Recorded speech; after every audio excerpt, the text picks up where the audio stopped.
Ba-dum-bum. Ba-dum-bum-bum. Welcome, Black. Welcome, Black. You are listening to the Seeds of Revolution, Daughters of the Whirlwind podcast, where we discuss legacy, history, resistance, and forward movement. The revolution is live. Hey. What's Greetings. Up, y'all? Hey. Greetings. Hey. From the Most High. Yeah. I'm Dr. Asantewa Sunni-Ali. I am Aiyisha T. Obafemi. And I am Princess Mdaiyah Yisrael. Ooh, Princess Mdaiyah, you got a little cold? A little something, a little congestion. I ain't claiming that. It's little. It's something trying it's to come stuff on in me. the air. Listen, Something trying to come on It's me. in the air. I ain't It's in letting the air. It's definitely in the air. I'm doing everything to push And it not away. in just this state. Oh, yeah. When it's I was in everywhere. Vegas, people were telling me that people were calling them, oh, yeah, I can't come out. I can't do this. I'm not feeling well. I was like, okay. Yeah, it's something going Those around everywhere. for sure. DC just put out another air pollution type warning. Yeah, every so often they putting them out, letting people know if you got asthma or bronchitis, certain, breathing Respiratory issues. Yeah, then you should stay inside or do whatever you're supposed to do. Limit your time outdoors. Wow. Yeah. It's serious out there, y'all. Sir. Very, very. So Take please care. be careful. Yeah. Yes. Do all your home remedies. Yes. I have been home remedied out. Me too. I'm like, okay. Yeah, doing all the things that mommy used to do. We on this mullein tea right now. Yes, Yes. garlic, honey, Garlic, onion yeah. concoction. I had me a good clove of garlic this morning. Full of honey. Exactly. You got to just do it. Doing it with all the children too, the babies. Oh, Yeah, you have to. Just fortify have their to. immune systems. Absolutely. And that's really all we can count on. Yeah. Like, it's really It's the home fortifying our- remedies because there's so many viruses out, Yeah. and we don't know what we fighting. Exactly. Right. Even, I spoke with a doctor recently and they were like, we can't even keep track.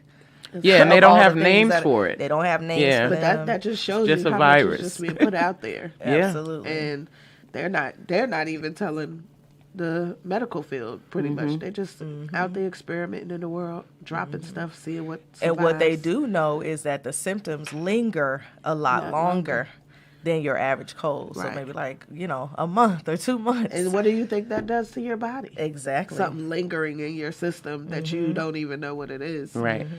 So definitely. That's why we have to do our part to extract it out.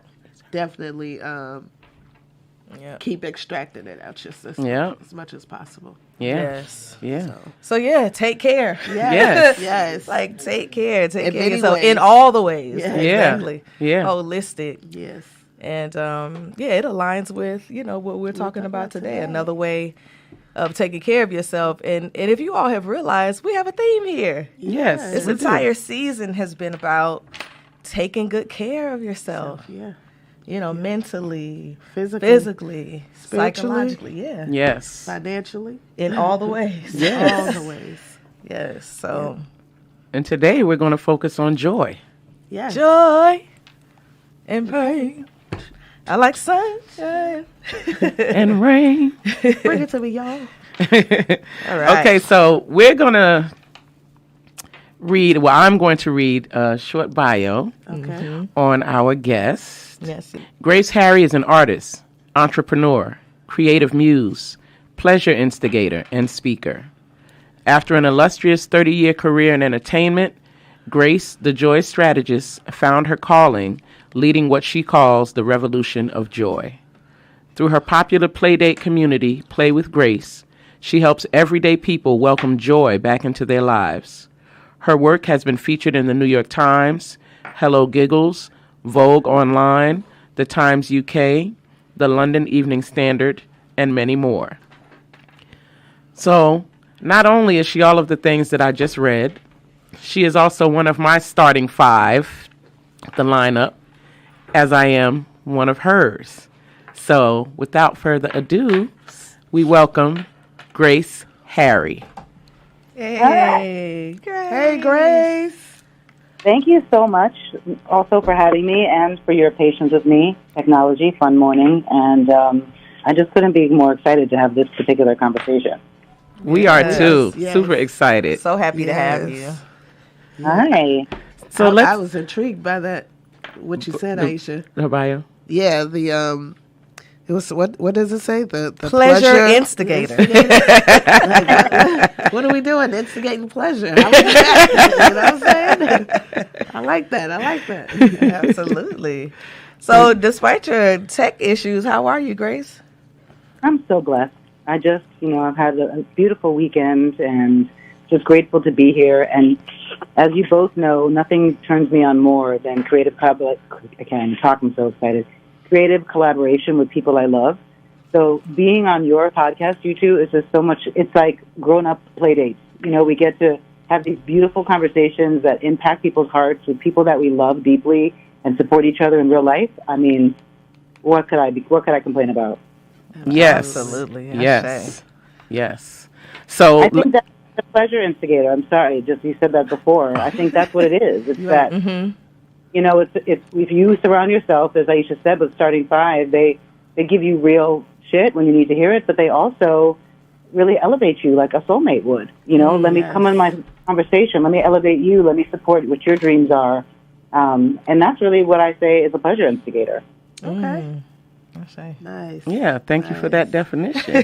People need to hear that. So y'all, So go I out hope there y'all are and become listening. instigators of pleasure. I was going to say, we can all be pleasure instigators. That's right. Let's do We need to all do that. Strive for that anyway. Yeah. So talk to us about this book that was just released recently, The Joy Strategist. Yes, perfect. And it's fun to talk to you both because you do know that I just found myself in the most aspirational kind of version of a life, not for everyone, but, kind of a version of an American dream that in the last, I love that quote from Andy Warhol where he says, in the future, everyone will have their 15 minutes.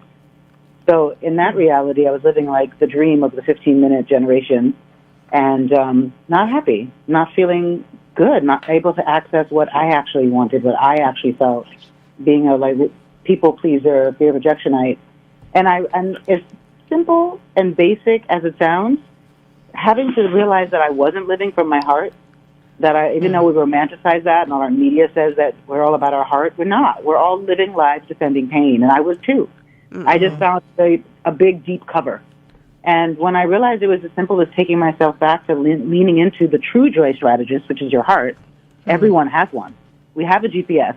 We've all had that moment where we've been in a car with someone or Uber, and they're telling you this is the address, and you're like, this is my childhood home, this is not the address. And they trust the GPS so much, but we don't, and we have one. But we've been taught to defend against pain, and so writing this has been a journey for my own self, how to not defend against pain, how to be brave enough or courageous enough, like what the origin of that word is for the heart, courage, to live in my dream, no matter what it looked like to people, no matter what it sounded like. And when I got tickled by that, I called one of my main members of my Starting Five, the person who not only has married me to one of my husbands, but has been like the don't jump off the ledge friend for so long and say, is this crazy? Is this seem so simple? Is this something the world would need at a time where real shit was going on? It was the middle of the pandemic, the beginning, and we were having all the issues with police and brutality and just everything, kind of just the beginning of where we are now. And it really hit me talking to you, Aiyisha, that this was profound. And this was something that simple message would be needed in your intuition so much more in the coming as life got more complicated. Yes. And at the very least, I thought I would love people who don't really understand me in my family or my friend group to really understand my heart in a way that I could communicate in a language that felt good to me. So I created this book as a lyrical essay so that everybody could figure out that they don't need an intermediary to talk to their version of source or heart or whatever God is of your understanding. And even in my friends, you and all of you who read the book and supported it and gave me very real advice, it felt like such an incredible mission of so many people coming together for the idea that we can have pleasure. We can have a life full of joy if we choose to create it that way. So there's the book. It was born, and it's here, and it's inspired these great conversations. Yes, absolutely. And there's an audio version as well for folks out there who are interested.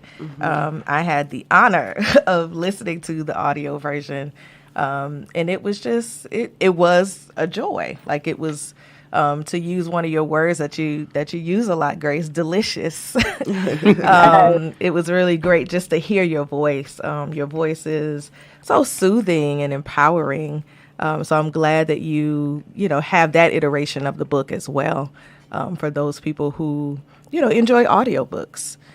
Thank you. I really didn't want to do that. I didn't like my voice to sound smoky, and Amir really pushed for that. Yeah. So thank you for the first people to tell me, you don't know how it felt. I was nervous reading. So I'm so grateful that you listened to it and felt it through all that stuff. Oh, yeah. I didn't sense any of that at all. And, yeah, the smokiness was great. That's funny. Why do we not like our voices sometimes? Right. I feel like sometimes I don't like hearing my voice. Yeah. And that's weird. What is that? Because we sound different to ourselves. As kids, or also in this country, in this world specifically, we get media that there's a certain voice as a woman, there's a certain voice as a... So I think things play into that. Yeah, so many things. Yeah.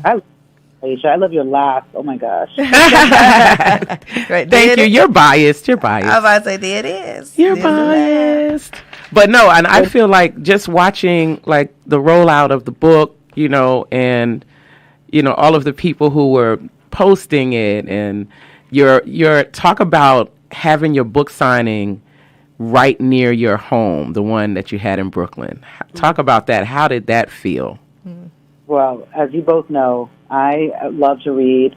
And it's so funny. I made a joke recently somewhere. I'm sure it was in bad taste, but I was saying, like, I just feel like so comfortable and settled in where I feel now. But I think it's a world where it's okay to be whatever version of yourself.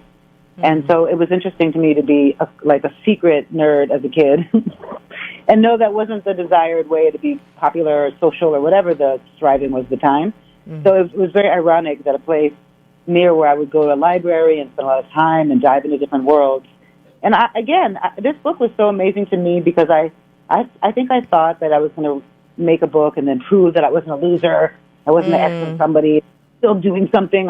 People leave the music industry and they think you just disappear because where else would you be? Mm-hmm. But I didn't. I came into it so grateful, so proud, and I think I'm so happy that you asked me that because the highlight was when they offered to have it there at the Barnes & Noble. I was shocked. It's a big store that they want to do it. That was so exciting. And they said you can have a Q&A, and there was no question that was my daughter had to do the Q&A. Mm-hmm. So it was, because although I was so excited to be doing it myself and so supported by my friends and so grateful and proud that everybody came out to support, and it was beautiful.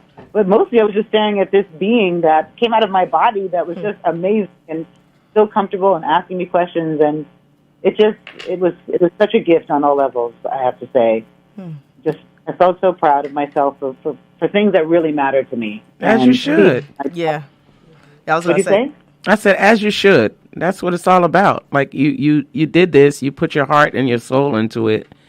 And, because I had been there with you, for the whole process and knowing what it took, the time you had to take, hiding yourself away so that you could just focus on getting it done and doing all of the things, missing out on certain things because this was important and it was important for you to get it done and get it finished. So to see that and then to have your firstborn, actually talk to you and ask you questions, I know that had to have, just given you such a great feeling of accomplishment.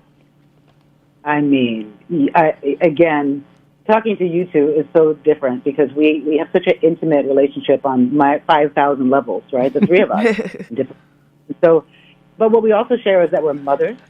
And, people get upset when I say that because, yes, it's a gift and a privilege. Not everybody chooses it. Not everyone's able. Mm-hmm. But we've all birthed something, yes. A business, an idea, a lifestyle, a change in ourselves. And so to see that actually, in its own reality, you know what I'm saying? Mm-hmm. And people, it was magical. And also both of you understand the legacy because you also come from a family who really supports you being the versions of yourself, that's a gift in itself. A big part of why people don't lean into their heart. It is. Right, absolutely. Yeah, I was gonna say that you had multiple babies there, right? You had your biological baby and then the book baby. Yeah. and I love that you said that, you had that notion just for a little bit of like proving to folks like, hey, I'm still doing something, I'm worthy. And I think we all go through that. And, in fact, I personally had that feeling in terms of writing, an academic text, and I'm, still going through the process of what that looks like, or if it's going to look at all, Yes, right. But one of the things that you say in the book is that joy is as important as food and air. Can you talk about that? Why is joy as important as food and air? Yes, and look, I'm getting chills. It's a big Corona statement, right? But the truth is that we're seeing more than ever from the pandemic. We had more hope in the beginning because we'd never had that experience. But as more things pile on and more things pile on, for a world that's of course changing, I love to say, you buy you buy property or land or whatever, you create something new, and you have the first piece that's pristine, and then you dig into it, and you're building it, to make muck, and then you eventually you're going to have this great house or this great whatever you're building, but you're holding on to this blueprint, so you have hope all the time. Like you can always go back and look at it. We're in a time now where that's difficult. Like we don't know what we're looking at, and that makes people scared. And we're seeing mental health situations that we've never experienced at these levels before because we're living through so much uncertainty. And as humans, we crave certainty. So, of course, that's going at odds with our basic need to know we're safe. And so in these moments, leaning into a permission, which a lot of us don't have, if you come here from a certain other place and you have a goal, or you come to a religious institution or a family that has a very specific guideline, it's not even their fault, but you're kind of creating this concept of living a life of should and not living a life of what I feel back to your heart. So if we chose that, then we'd know that when you go on the airplane, you have to put your mask on first so someone else doesn't, so that you have enough air in your lungs to help someone else put their mask on, like your child or your partner. We're not doing that in our lives because we don't believe that we deserve that first. So if we get the mindset that joy, it's a word that's in almost every spiritual text of the world, joy. So it can't be something we're supposed to get away from. And if even certain religions and stuff have been co-opted for the business or the needs of society at large, they pushed us to a thing of, we all have old people that would say, like, what do you feel for? Versus what do you, and so that is a feel for is living your heart. Like, and even if that sounds woo-woo, you've been in a building that felt weird, you've been to a party, an event, an experience, you're like, it's not for me. That's energy. So if we're the chief energy officers of our lives, if we know that the most important thing is the energy we have in our bodies and how it impacts other people, or if we're all talking about we're goddesses and gods and kings and queens, what do? They spend all day and night making sure that they were in an energetic resonant state. They bathed themselves in certain things. They talked to people, they communed with nature because they knew their energy was contingent on the world being safe, or trading with other communities, so that you had to bring people in and know that you felt good enough to do business with, or commerce, or marry each other's children. I'm going into big topics. I'm going bigger, but I want to just emphasize that we use all these buzzwords that we can't actually manifest stuff until we start fucking ourselves by having another story running underneath that you're not worthy and you don't deserve it. So I want to debunk that pleasure and joy, these are all luxuries, and say they're essential. Because if you wake in the morning and the first thing you do is grab your phone, you're on someone else's ride. You all of a sudden are not the star of your own story. You're someone else's reality, and so how can you access anything but sugar as the day goes on? You're looking for sweetness, you're looking for joy, you're looking for pleasure and things to satisfy you, but you're not creating the foundation of the empire that is you. And so if you can just start your day for 30 seconds, just a little gratitude. Thank you. So what I'm really saying is that joy is an energy. It's a way of life. It's a concept about how you treat yourself, how you talk to yourself, how you make sure that you are as taken care of as your child or your spouse or your lover, whatever motivates you to take better care of them than you do yourself. That comes from joy. And the last point about that is you'll see little kids, they're talking to you, you're having a serious conversation, they're twirling their legs, or they're shaking, or they're dancing. They're doing what they need to do to soothe themselves, to feel comfortable enough to receive whatever they have to receive, or shake off uncomfortableness. When did we lose that? Right. That was making joy our priority. So breath and eating food and getting dressed, they're all necessities. But if you put the clothes on and you eat the food and you still walk out and you're digesting hate or fear, you know what I'm saying? You're not living in a resonant, energetic state to manifest, to attract the things you want in your life, or even to just feel okay, to manage the next step of your day. I know it was long-winded. There's a lot of things in there.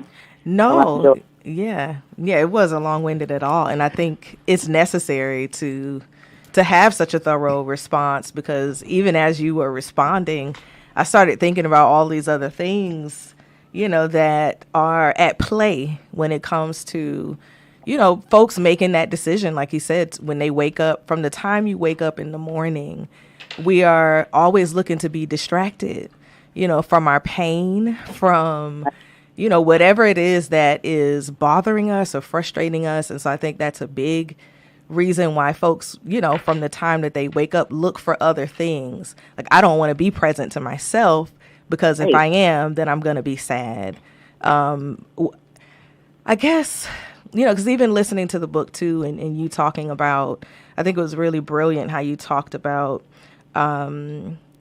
folks who were enslaved, like enslaved Africans, and the psychology around that, and the notion of like laying low and playing it small, and having fear be instilled in you, not just in, you as a person, but like in your blood memory. And then that gets passed down through generations.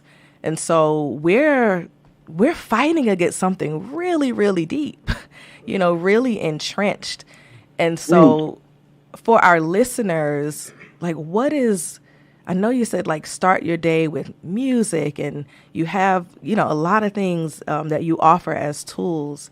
But for listeners, like, what is one, like, bare minimum basic thing that they can do to start their day, which can hopefully have maybe a domino effect and impact them throughout the day? Because it does feel like such a heavy lift when we're not only dealing with our trauma, but the trauma of our mothers and our fathers and our grandparents and, generations. And I know that that's heavy, but how do can we breathe it out? Can we, dance it out? Like, what can that look like? Well, first of all, thank you for such a full question, because I feel like you set up so well that we do have the perception that it's hard. And I want to start with that. Well, first, actually, I wanted to tell you something before I forget. There's this incredible book that everyone should listen to or read. It's called The Sacred Yes. And it says, the subline is, I am with you always. And it's as revealed to by Reverend Dr. L. Johnson. I mean, this book is powerful, and she really gets into some very soft whys and some ways for us to look at a lot of those topics and to tangle them. And then I really want to invite everybody to think about the words we use around these things, like the way we feel things are hard, because those are ways that our brain, who is seeking security and safety, can keep us push back, right? Like, for example, if our heart and our brain and our ego were little kids inside our body, and think about the old cartoons where they would put the angel and the devil on your shoulders, there is a concept that there's a duality of us. But we're taught in our world that we have to always feel good and achieve and be great, and we don't leave any room for the other side of us, which there's no way. There's nothing in nature that goes up and doesn't go down, right? Gravity, water, everything. So we have to start to first be okay with however we're feeling. And we're taught that those are scary feelings, I think, because the brain comes in and makes things better. And the ego is a great hype person, so it's going to help whoever's in charge. And we often, and I believe pre-verbally, we stop our hearts from being in charge. Because let's say that you're my mother, and Aiyisha is my baby, and I'm nursing her.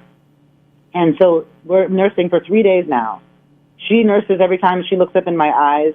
We're in love. All the hormones of love are all around, and we're feeling euphoric. She feels that she's hit the jackpot of a good life choice, right? And as far as the animal we are in our boot camp, we have things other animals don't have in that, you're not coming out with some tools like walking, like a lot of animals. So you're very vulnerable as this new being coming. You need to secure the people who are feeding you and carrying you around, bathing you and stuff, because you're a fragile thing right now. And really, this is science. I'm saying it very, like Chris Hicks says, tell me like I'm sick.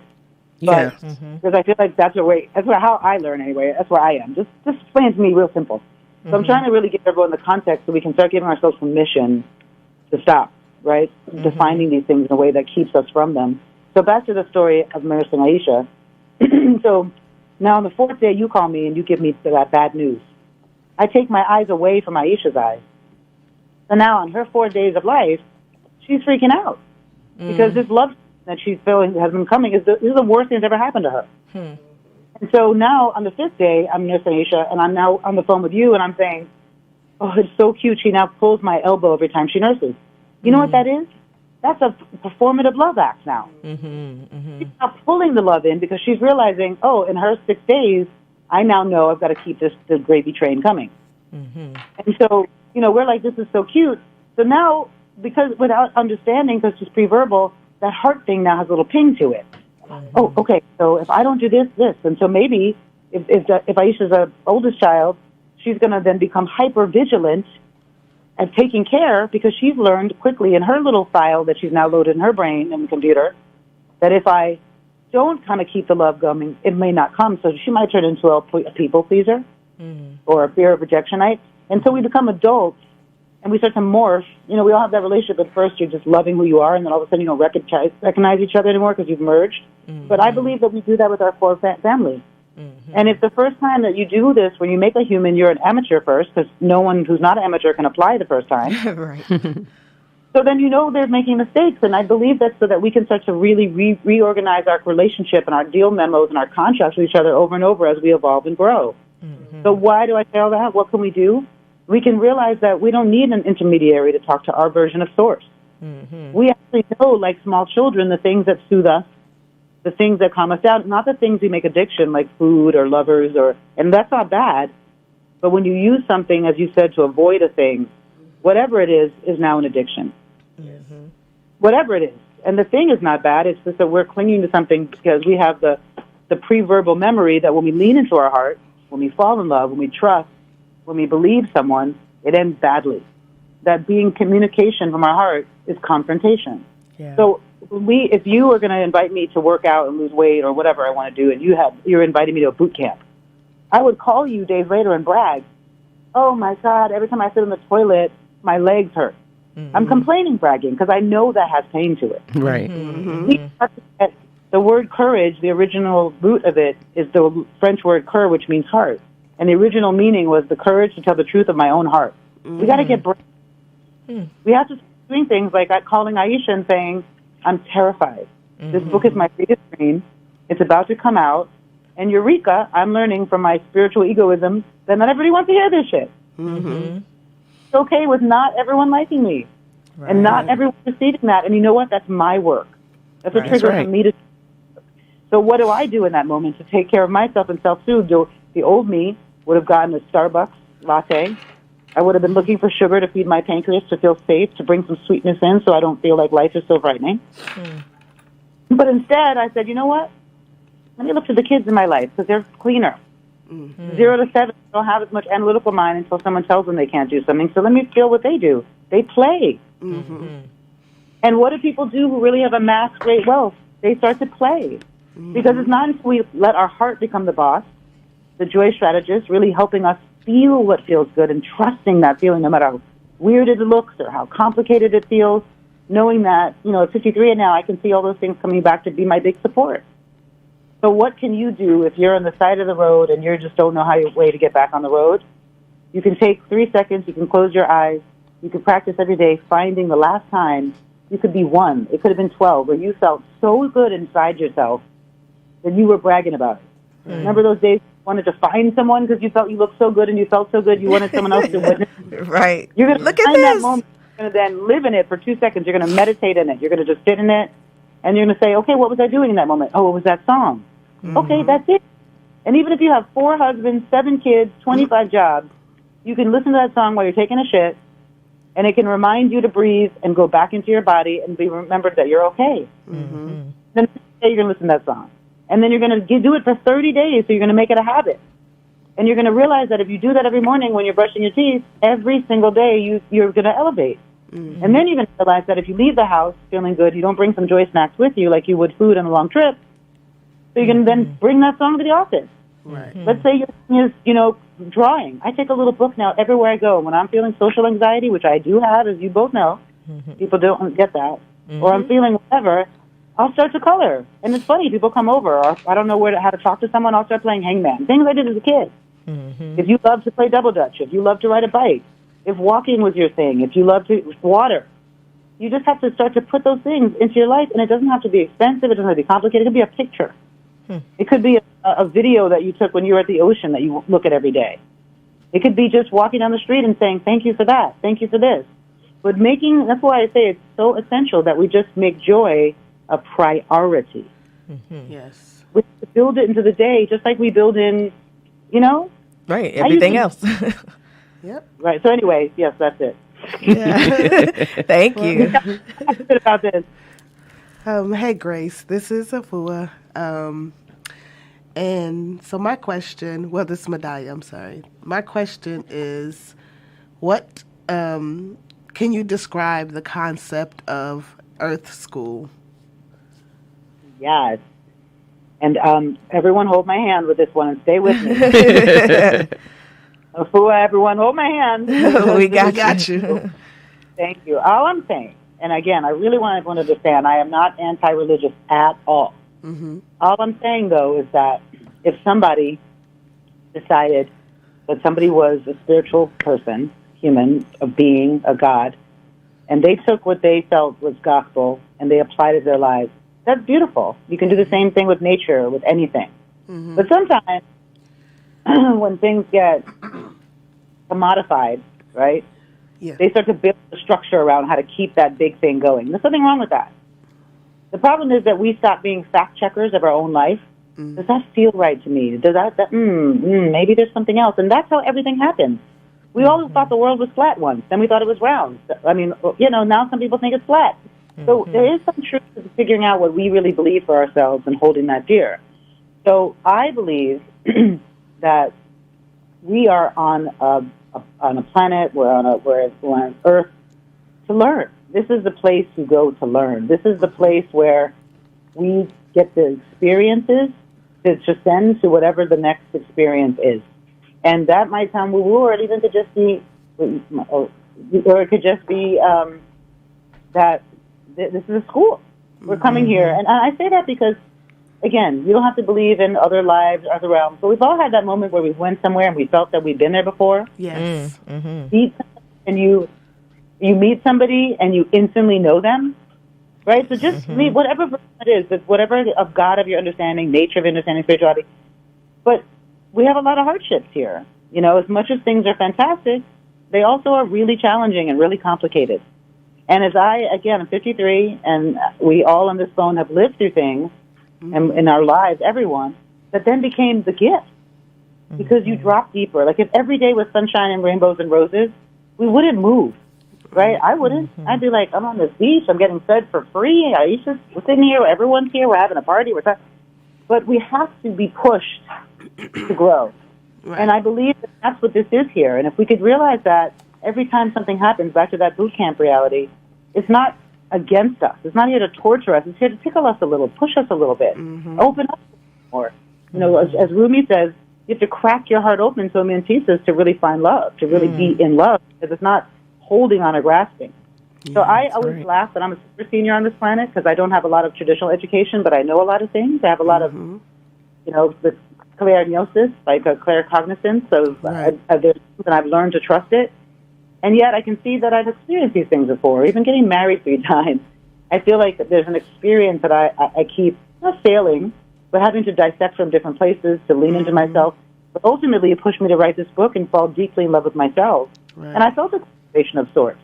So that's what I mean by Earth School. If we can lean into that, it's not here against us. It's here to invite us in. There's things we learned in kindergarten that we still use. And there's things we learned in kindergarten that we don't need anymore, but we had to advance and learn that from a 10th grade perspective or a real life perspective with money. So if we could look at life that way, we wouldn't deem intimate conversations as hard work. We wouldn't be afraid to trust our hearts and try a new experience, travel to a new place, or try a new food, or date somebody that feels scary, or speak up to someone that's really pushing our heart into a hiding place. So that's why I say this is Earth School. Okay. No, I definitely like that concept, and definitely thank you for explaining your understanding of it, because I can relate to what you're saying. I, for one, I've gone into, the educational system on different times, and I haven't graduated on, according to them, but right. Through the world and my own experiences on this earth, Earth School. So thank you, and appreciate that. Appreciate it. Yes, I shall. This is so, you're bringing up things that people have not been asking me a lot, so this is really fun. Oh, yes. Yeah. We were going to do the deep dive, man. we like to go deep. I was like, and we could go deeper too. Yeah, because when I was skimming through the book, because I haven't completely read it yet, Earth School stood out to me, and I was like, oh. And then Asantewa handed me the question. She's our executive producer over here, so and I said, oh, I had that question already in my head, so it was perfect. She knows I'm the Earth one. She's the earthy one. Yeah. Right. So it's like, that's a perfect question for you. And it's helpful because, we all have our different, and again, that's my philosophy. Mm-hmm. I'm just really trying to the tickle pleasure part is inviting all of us to pick the things up yourself and hold it upside down and open it up. And, it's called a fork, but maybe that's not what you want to call it. Mm-hmm. Right. And like that is where joy lies, in the imagination inside your heart. Yes. Being able to, and also please read the book like an oracle. There's one of my favorite books called The Gene. It's so dense that when I first saw it, I just put it near my bed for almost a year because it was so academic looking. Mm-hmm. And then I read it and it said, read it like an oracle. Mm-hmm. So opening up my book to any page, to any exercise, and maybe that's a way to even start to train yourself to listen to yourself. Yeah, nice. Say the name of that book again. I think you cut out a little bit. The last one, or the one I said before? The last one. The Gene Keys. It's by Richard Rudd. It's so good. Because what it does is it takes a lot of spiritual faith, and also it takes our body, because I really believe that our bodies are the temple, and they really are the one vehicle we're going to have the rest of our days. We love our cars outside, but we don't really treat our actual physical home as kindly as we could for our optimal health.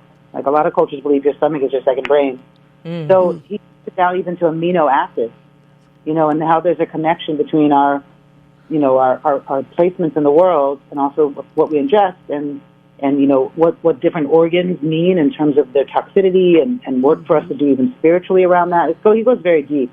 Very deep. But those two books, The Sacred Yes by Dr. Barbara and also Gene Keys, Richard Rudd, but it's big, it's dense, and so is my book as well. Open it up. Use it like an oracle. Feel into it. Even I suggested, there's a woman who told me that she got a few friends together, and they would just once a month, they would, one person would lead, and they'd do one of the exercises together. So there's so many ways to experience this and every other learning tool. You can gamify everything. Mm-hmm. Yes. Yeah. So true. Yes, I encourage folks to start book clubs or listening clubs, however you want to do it. Because that's what we should do. Yeah, Daughters of the Whirlwind Book Club. Yeah, we definitely can start it. Yeah. We definitely can start it, and we can start with the Joy Strategist. Yeah, I like that. Look, there's so many, and I know you just published this book, but even as I'm listening and as I was listening to the audiobook, there are so many phrases. There's just so many nuggets that beg for, further discussion and interrogation and just exploration. Mm-hmm. And I love that concept of your stomach being your second brain. And you talked about being a chief energy officer. So there's so many, even if we just had a book of terms or something like that. We need Joy Strategist phrases. Yes. Because they're all so juicy. I also think, that it's interesting, right, the concept of the book club, but why not starting Fuzz Club or the Empire of Me Club? Because let's look higher. So many people in business do a lot of practices that we don't all do. Why aren't we transparent how we're raising fund money for businesses or tips on your own podcast or real estate deals or in-home creating your own inner garden or expanding, like helping each other with our tools. Maybe each person teaches something. I think we really need to get back to a grassroots and the Black Panther concept of creating things in the communities at grassroots level that expand us all. Absolutely. And on a higher level now, there's so much to learn, tech and things, and let's get all the kids to teach us all the things. And have a TikTok. Someone can help me with that. You're right. I need somebody to help me with crypto. Right. Man. Oh, yes. Right. I have a list. It's all just, everything is tutorial now, and we just got to go seek those who know it, because if we try to figure it out ourselves, we're going to get lost and confused. So, yeah, I agree. All right, so we are going to honor your time and begin our closeout with a little play. And so this segment is called the Power 5. And so what we'll do is share 5 rapid-fire questions and or phrases or words, and we'd like you to respond with the first thing that comes to your mind. Are you ready? I'm ready. All right. So the first word is joy.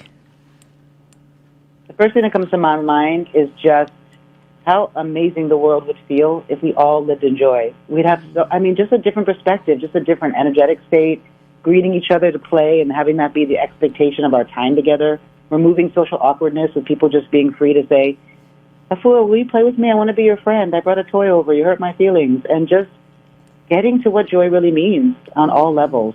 Being the embodiment of joy, which is really, to me, being your own self-lover. Absolutely. I love that. I love it. Okay, the next one, whirlwind. Whirlwind. Whirlwind was my life up until a couple of years ago. I felt like my day was about taking care of everyone and achieving, and, getting my endorphins are hit by, being the best one and the first one and the least burdensome. And so now a whirlwind to me is pleasure, putting myself in a situation where I give myself enough time to be in the things I enjoy and just feel that the imagination bringing passion and creativity through me and dancing and singing and enjoying when it's raining outside and mood and energy. So rechanging that word and not having it be negative, but letting it be what magic really is, which is chaos. Ashe. Yes. All right. So my question is, who is your favorite revolutionary? Oh, that's so hard. Okay, so when I was, I don't remember how old I was, but I know it was before high school. I always used to go to this bookstore in Manhattan because I was going to school in Manhattan at the time. And it was on 6th Avenue and 11th Street. And it's a weird building because it's in the center, but it has a gorgeous garden. And I learned it used to be a women's prison. And I learned that Assata Shakur was in that prison.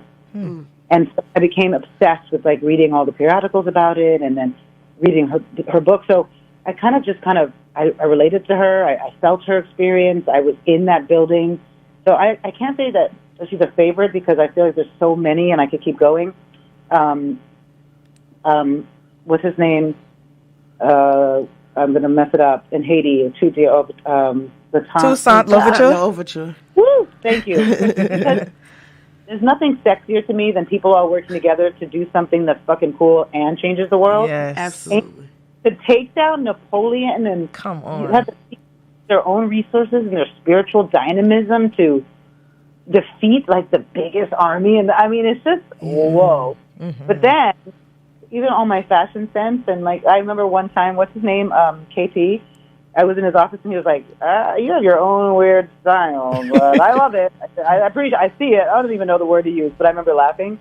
And then I remember thinking, where does my style reference come from? And I remember being, my parents were both teenagers, so I watched a lot of stuff before I really was mature to get it. And one of the movies I saw early was The Harder They Come.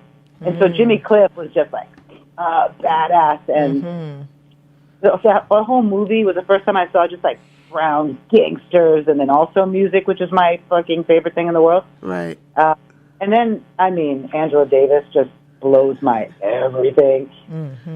I think Maya Angelou, though, is what I base my everything in life on. She's my everything. Right. I even listened to myself when I was writing the book. I made a playlist because I was in different places, traveling, working with clients. I was doing a lot of deep intimacy work during the pandemic, which was wild, and I can't wait to talk to you all about that. And I learned a lot about us. But just, I would get nervous, and so I put that poem that she does where she's like, I'm just like who I am, and that poem where she's I know what you're talking wild, about. bearing in the tide, and who am I not to be the embodiment of my ancestors' biggest wish? So I listened to that a lot, and then when I was getting on stage earlier to do a lot of the book promo, I'm famously a behind-the-scenes person. If Melody Hobson hadn't said you're just writing yourself out of history and not taking photos, I used to brag to you, Aiyisha, every time I got promoted in the music industry, I don't need a photo, it's not about me, blah, blah, blah, blah. Yes, it is. So I bring her, I think of that thing where she says, every time I get on stage, I bring my ancestors all with me and say, this for you, you're the outspoken one, you're the this one. So even before this show, I tapped in and I took a few seconds while we were getting online to just ask them to use me as a vessel and tell them I'm so grateful for their time. So I think as a day-to-day human, it's Maya, for sure, Maya Angelou, Dr. Maya Angelou, and give her full credit. Yeah, I like to say when women have PhDs and stuff, giving the credit, really let because they work for it. They work hard how for much it. work. Yeah. So I could keep going, and then the first time I came for Thanksgiving, you all were like a cartoon. You were like the anime cartoon version of just a fucking badass family, military style, who can take people down. But it's like you all sit at a certain level of standard of life, and it's not even judgmental, but just everyone has to jump up and meet you there.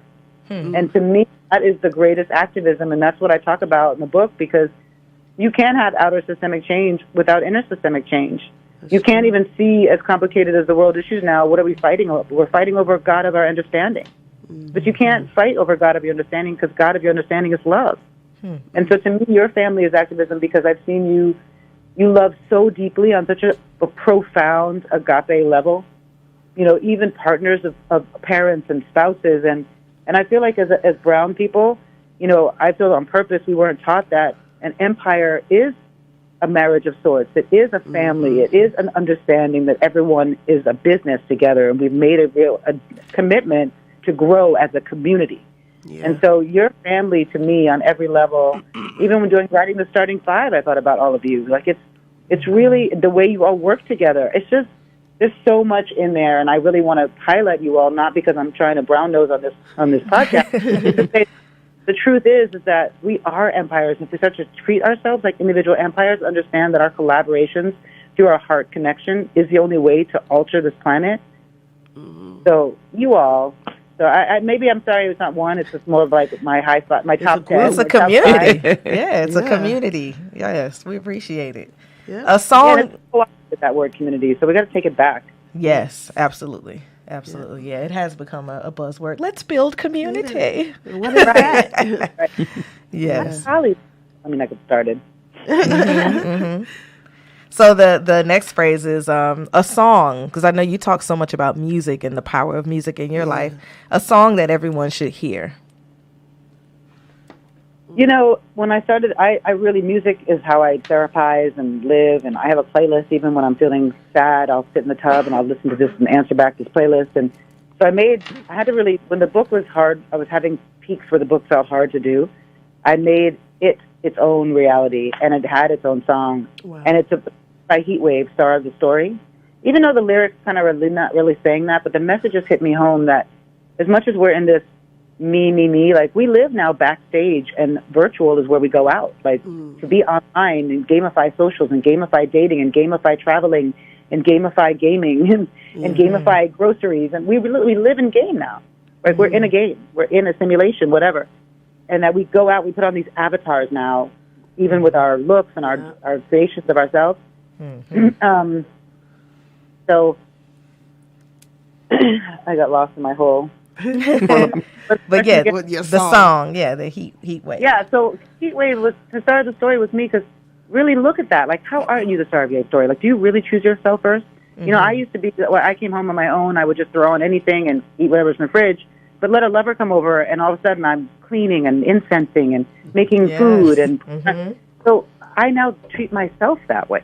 You know, I give that to myself, that energy, and create that feeling in my own reality. Nice. Yeah. I love that. And the last question is your prayer for the next generation. Yes. Can we just go back to 5? Can we stay there? And I think I'm noticing it. I had a little debate with Michaela a few weeks ago because you go in stores and stuff, and kids don't, no one's interested in performatively smiling at you or having small talk. And, you know, that's actually my love language. I just walk around the streets, as you all know, like, hi, I love your thing. I find people just light me up. I want to say something. But I do appreciate that they really are choosing their own hearts in a way. We can't see it as the older generation that way because we're trained to be kind, even if it's fake, and not say things and say in our own head, to be polite and, you know, whatever. But I appreciate that the Z's on down are really like, how do I feel? And so my wish for them is that we strip everything down to what matters. And I'm not anti-make money and live black excellence, and I'm not anti that concept. But what I'm saying is let's also teach our children the legacy of feeling good, you know, of like, prioritize. You go to other countries, they still have siestas in the middle of their day. Or they take a 6-week vacation. It's mandatory because they understand that you're not in your optimal. Remember when I took over a Creative Island Def Jam, Aiyisha, and I was bragging? I was saying you had a person who, we won't say who they are, I love her so much. She's going to know who it is when she listens. She came into my office and said, don't worry, I never take vacation. And I said, well, then you can work here because I want people who take vacation, who prioritize themselves, who feel lit up, who come in with new ideas, who feel fresh, who are cheating on me in my department by talking to other companies and other artists and bringing back. Like, let's inspire each other to be our best and be our most fantastic. So I want the next generation to just make sure that their calendars also have a time to walk in nature for 10 minutes.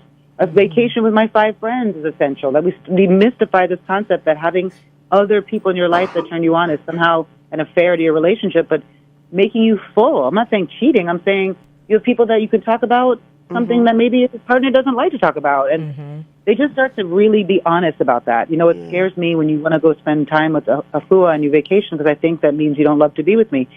I got there.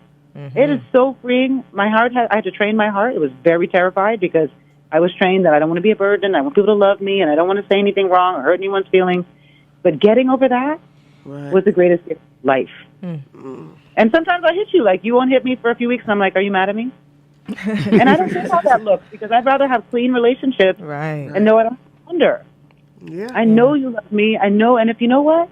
We should be choosing people that we feel safe enough to say those things to. Otherwise, they don't really know the true you and don't care to. That's right. It's true. That's so true. Yes. Thank you so much, Grace. That was really great. I can talk to you forever. Yes. We definitely have to But do you all this know again. I talk to you all for it too. Yes, we'll have to do a conversation in person. Yes. That we do, and then we have, you know, a deeper than this conversation. I mean, but where we have like tools and play dates. Yes, you know? We do a play date with Grace. Okay, so we're gonna pencil that in. We're gonna do a play date with Grace at some point. Yes. So everybody listening, we will let you know when that's gonna happen. Yes. And we invite you all to get the Joy Strategist. So, Grace, tell everybody where they can get this book. I am so grateful to tell you you can get it wherever books are sold. Amazon, Barnes & Noble, your local bookstore. I'm really, really a big lover of mom and pops. And so they all have websites. They all can ship. You know, if you like a local store, you can really keep it alive by also using their online platforms. You also can go listen to the audiobook. I worked hard to get out of my own way and record it. And then, you know, if you want to have a play date with me one-on-one, you can go to thejoystrategist.com. or through Instagram at Grace Harry. All right. Thank you for that. And I also wanted to just share with the listeners, on the back of the book, it says, first things first.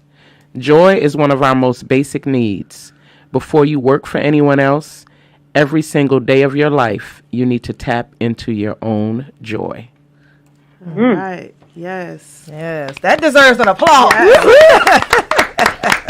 Love you all so much. Thank you so Well, much. you know how much we love you. Yes, So proud thank of you. you. Congratulations. Yes, thank you. For Can't wait coming. for the next.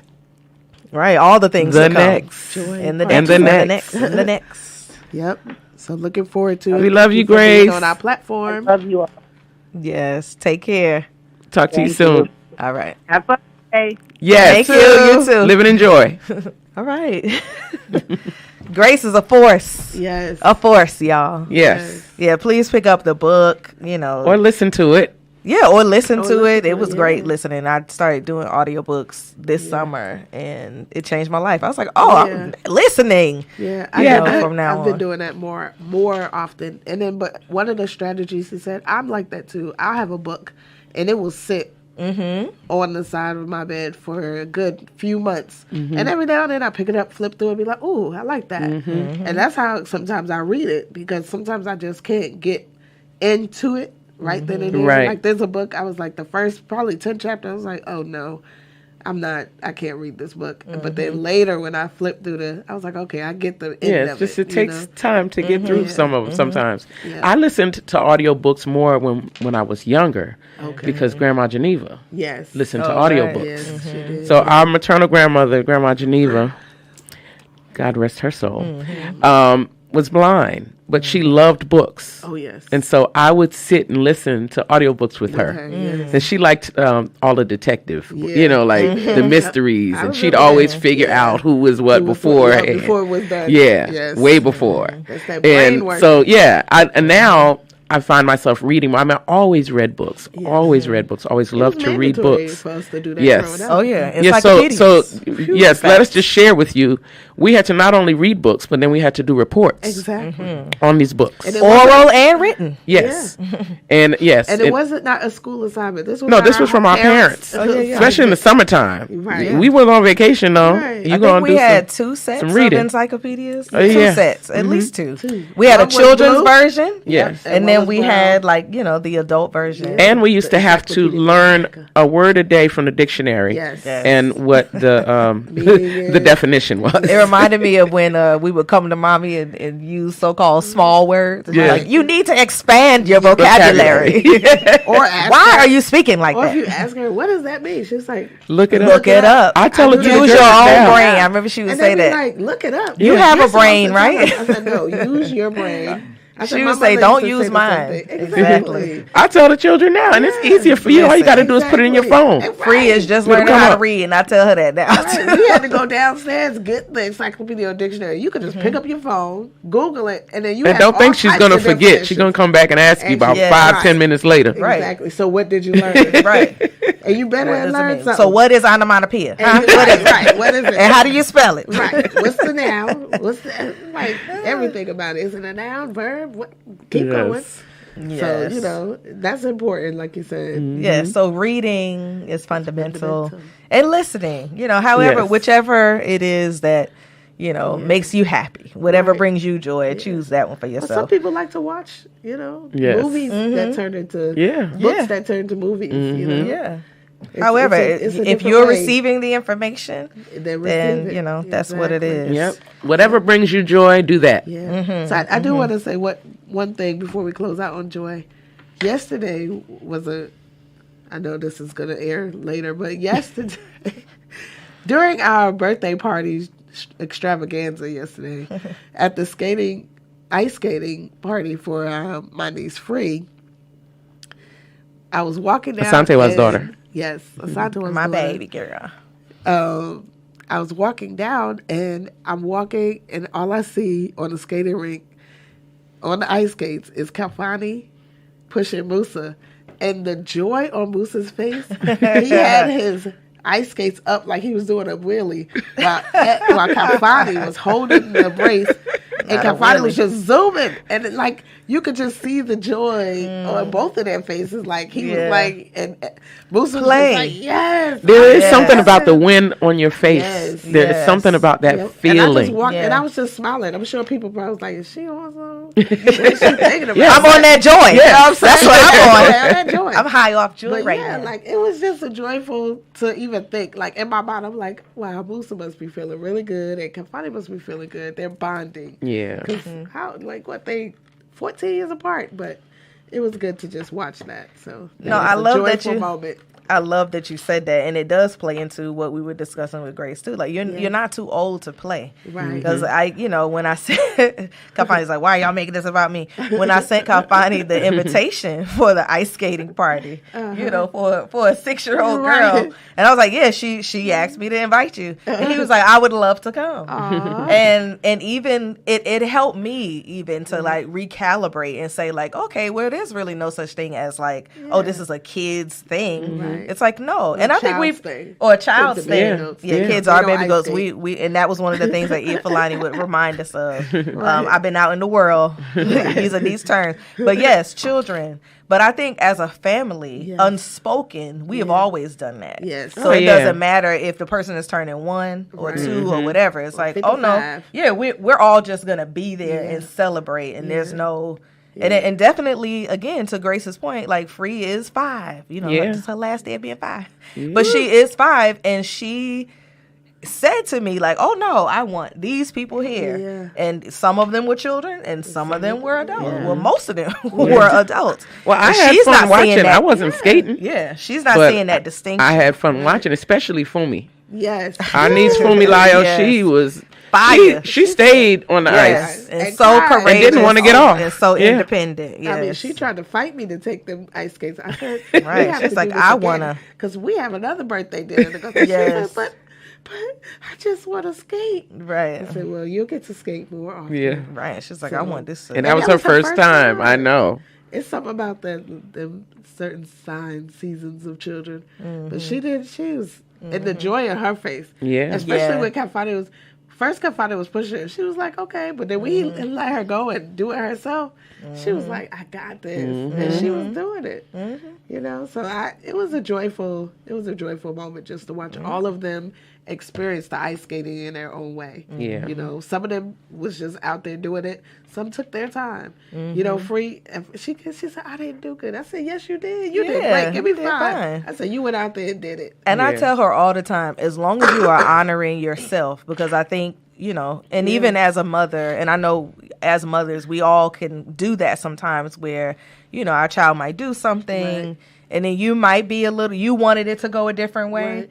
But I'm always trying to check myself when I find myself doing that. Like, hey, come on, let's do it. Yeah. And she's clearly like, no. Right. And so then I turn that into congratulating her. Yes. And for honoring her own feelings and her own wants and desires. Because, it's not joyful for me to do this because everybody else wants me to do it. I want to sit here. Yeah. Right. Other people get to decide that they want to watch. Right. And so let me do that. Yeah. I tried it. I wasn't really enjoying it, and I'm going to sit here and I'm cool. Right. Yeah. Have my hot chocolate and vegan donut. Right. And that's enjoy my birthday party. Yes. Yep. So, yes, we are so thankful for each other. We're thankful for our guest, Grace Harry, the Joy Strategist. And we are thankful for you, our listeners. Yes. And we appreciate you, and we hope that we are inspiring joy. Each and every one. Yes. Yes. And knowing that you all are listening gives us joy as well. Absolutely. Yes, indeed. To know that we have an audience, a listening audience. Absolutely. Thank you. Thank you. All right. Until next time. Peace. You have been listening to the Seeds of Revolution, Daughters of the Whirlwind podcast. Listen to us at blackpowermedia.org or wherever you get your podcasts. Follow us at Seeds of Revolution, that's Seeds with a Z, and Daughters of the Whirlwind on all platforms. Be blessed. Look for me in the world.